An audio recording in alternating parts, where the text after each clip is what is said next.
Alright, welcome to DFC's Change Challenge Week 6, the final week, and... we're missing JP. Oh. Wait, what's that noise? Ooh, we better go check this out. You hear that? JP! What are you doing? I was just trying to get up to 1.21 gigawatts. What? So we could travel through time. Travel through time? Yeah, for the change challenge. Oh, travel. I see. You're such a clever boy. Okay. Travel through time. Well, let's talk about why we even want to travel through time. Can we start there? Yeah. I was just trying to go back to the future because it's week 6 of the change challenge. And week 6 is the time when we go back to the future. And to the past. Kind of, sort of. Right. Yeah. Okay. The main idea is we're going to reflect on the process of the change that everybody got into. So we're going to start off with what we'll call future fails. So during week 1, we planned out or mapped out all of the potential ways that the change was going to be difficult. So the speed bumps, the screw-ups, the things that were going to get in the way of making the change. Had to write them all down.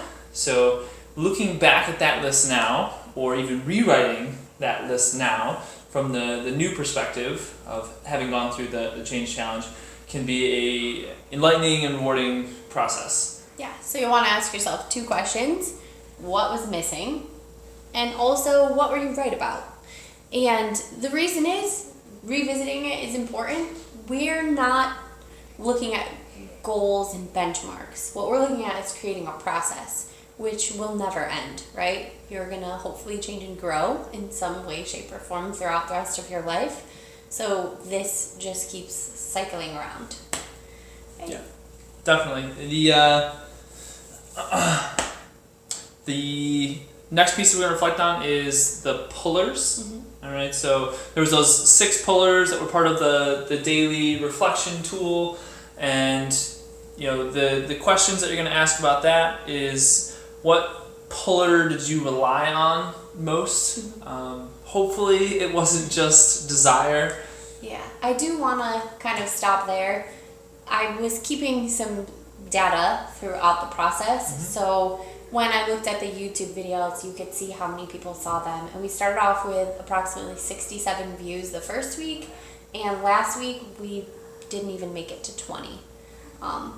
So my guess, I made a hypothesis that possibly too many of us were relying on desire, and when we felt like we achieved our goal, we just stopped instead of reiterating or changing and making the goal bigger, larger, and better, or our desire dwindled and we fell out. Yeah. So this is kind of like a soft piece of data that I collected. I'm really interested to see what else happened. Okay. Yeah, the failure of desire is inevitable, which is why we set up the other 5 pullers, or whichever ones we can, to make the most of motivation outside of ourselves. Yeah, but don't feel bad. Even if you're someone who stopped watching the videos or participating for reason A, reason B, or C through C, it doesn't matter, because the other question you're going to ask, besides which puller did you rely on most, is what were your crucial moments? So JP, you brought up crucial moments quite a bit. What do you mean by crucial moments? So when we talk about motivation, it's always going to be in flux. To go from one environment to another, work to home, depending on who you're around, like your motivation is going to be impacted by those things. So identifying the crucial moments will be the ones where you're most likely to fall off or fail or screw up or struggle to stick to the change. And usually for most people, most changes, those crucial moments are kind of few and far between, or at least isolated or easy to spot. And you can basically, leverage your efforts better if you identify those crucial moments, because you can put effort into, what you control there and not worry about it, when it's not a crucial moment.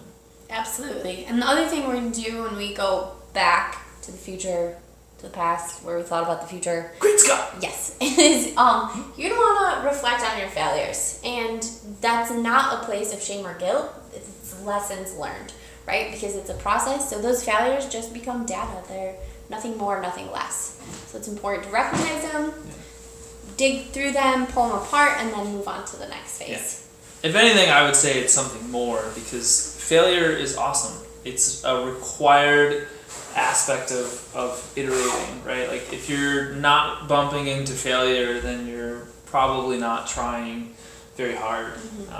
And you learn the most, or you can potentially learn the most from failure. But you have to pick it up. You have to look at it, embrace it, and see what you can learn from it. Yeah, so outside of what you learn from it, then you're going to evaluate how you feel about it. So I say not to feel guilt or shame, but those feelings may have already invaded you, and you might feel a little bit dejected. And that usually comes from a place where you're avoiding maybe some type of ownership or some type of engagement with the process, probably one of the polars.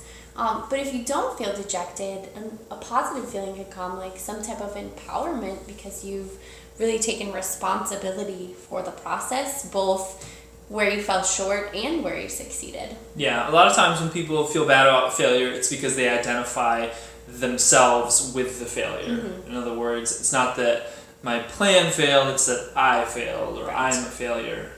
And that couldn't be further from the truth.